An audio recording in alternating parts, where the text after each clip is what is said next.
Беше ова те се натпреварно на крајот заврши се убедлива победа на Вардар. Што сметате дека пресуди на крајот? Ne znam, na prevar su puno emocija su naša strana. Bilo je plakanje pred na prevar, bilo je mnogo emocija, bilo je sreka, bilo je tuga.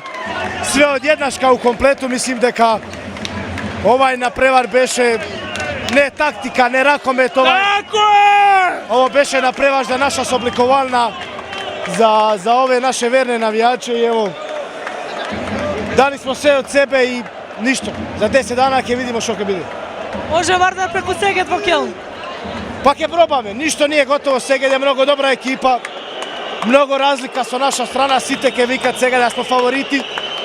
Poslije ovaj na prevarama moramo da idemo poleka, moramo da izigramo 60 minuti kako denaska obrana, napad, kontra, golmani, sve site zajedno i ja se ne davam deka možemo da uspijemo i da možemo da i ova godina povtorno vidimo Keln.